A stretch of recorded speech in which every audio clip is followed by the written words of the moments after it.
read in Corriere della Sera today, tomorrow, next week, strong criticism of Berlusconi? You would think that that would happen in any in a naturally free press, and that has not happened in Italy. So that as a result, the average sort of center voter doesn't quite know what to believe.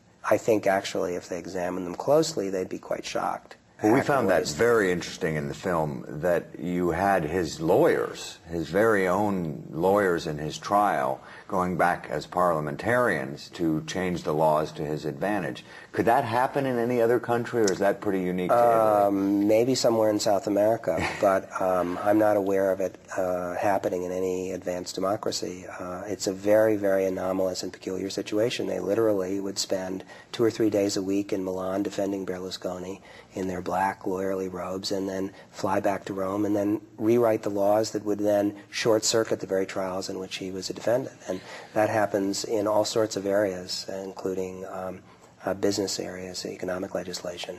How much do you think the Berlusconi model is playing out in other parts of the world? Well, I think the thing that makes Berlusconi a really interesting, important figure is that he crystallizes in a very dramatic way problems and issues that exist in all modern democracies now, in every society, including ours. Money, media, and political power are very closely connected. He's understood, maybe more than any politician, that if something doesn't appear on television, it doesn't exist. You look at the recent decision of Arnold Schwarzenegger to enter the race for governorship. The fact that he is a celebrity, a TV personality, movie personality with an enormous amount of money makes him a player from one day to the next. I don't think people have fully processed how deeply television has changed the political process in our own world. Political parties have become vestiges of what they were, and individuals and large amounts of money can leapfrog over that process.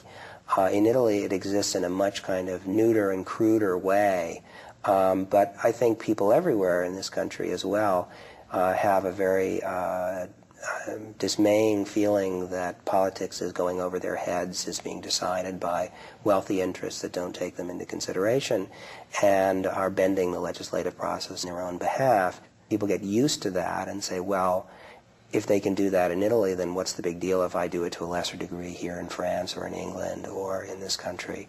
And so I think it's setting precedents that are unhealthy for democracy.